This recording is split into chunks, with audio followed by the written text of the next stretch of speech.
নিজের মতো করে নিজেকে গুছিয়ে নিয়েছি আমি। আর হয়তো তোমার প্রয়োজন পড়বে না কোনো দিন।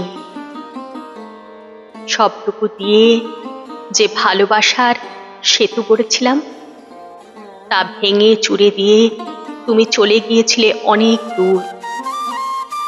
পথ ভুল করে কোনো দিন আসনি আমার ঘরের কড়া নাড়া দিতে।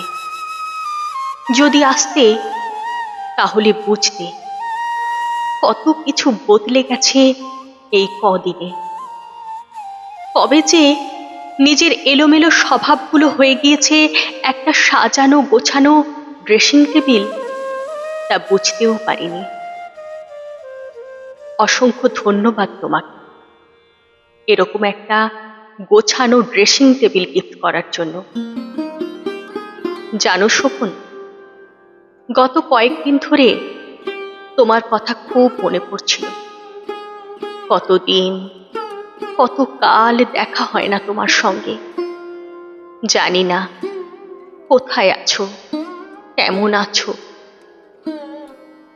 জানলে হয়তো আমার এই গোছানো ড্রেসিং টেবিলটা পাওয়া হতো না। তোমার মনে আছে, তোমার মনে আছে শোভন, তুমি বলতে তুমি আকাশ হতে চাও, আর আমাকে বলতে মেঘ হয়ে তোমার বুকে ভেসে বেড়াতে। কতখানি আগলে রাখতে চেয়েছিলে তুমি, কিন্তু হঠাৎ বিদ্যুতের এক ঝলকানিতে তোমার চোখ ঝলসে যাবে তা বুঝতে পারিনি। শোভন, পবিত্র বিশ্বাসের বন্ধনে বাঁধা ছিল তোমার হাত, কিন্তু সেই বন্ধন আলগা করে তুমি যে পাল্টে নেবে তোমার রাস্তা, তা কি আর বুঝেছিলাম? যাই হোক, ভালো থেকো শোভন। ইতি তোমার সুচরিতা। এইভাবেই লিখেছিলাম চিঠিটা, তাই না শোভন? গল্পটা এখনো শেষ হয়নি। আসলে আমি সুচরিতা, অভিমানী সেই মেয়েটি।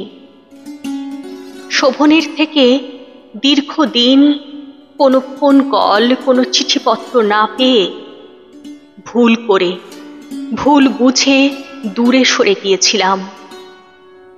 ভেবেছিলাম শোভন বোধহয় কোনো নতুন ঠিকানা খুঁজে পেয়েছে, তাই আর পুরনো ঠিকানায় ফিরতে চায় না। কিন্তু তাও একদিন অতর্কিতে শোভনের সামনে গিয়ে দাঁড়ালাম। শোভন বলল ও ভীষণ ব্যস্ত, এখন আমার সাথে কথা বলার বা আমাকে সময় দেওয়ার মতো সময় ওর নেই। আমি যেন ওকে ভুলে যাই, নতুন ঠিকানার দেশে হাত বাড়াই। বুঝলাম শোভন, তুমি বদলে গেছো। এত বড় কথাটা যখন তুমি মুখ ফুটে বলতে পেরেছ, তার মানে সত্যি তুমি নানান কাজে ভীষণ ব্যস্ত। কিন্তু আমিও যে বড়ই অভিমানী, তাই চরম অভিমান পুষে নিয়ে চলে গেলাম নিজের জগতে। কিন্তু বেশি দিন তুমি আমায় ধরা না দিয়ে থাকতে পারলে না। সেদিন যখন ট্রামে তোমার সাথে দেখা হলো, কি ভীষণ বিধ্বস্ত লাগছিল তোমায়। সারা মুখে অসহায়ত্বের ছাপ। কি জানি কি হলো, তোমায় এতদিন পর ওই অবস্থায় দেখে কেন জানি অভিমানগুলো সব দূরে চলে গেল। হঠাৎ করে তোমার দিকে এগিয়ে যেতে দেখতে পেলাম হাতের মধ্যে এক গুচ্ছ কাগজপত্র।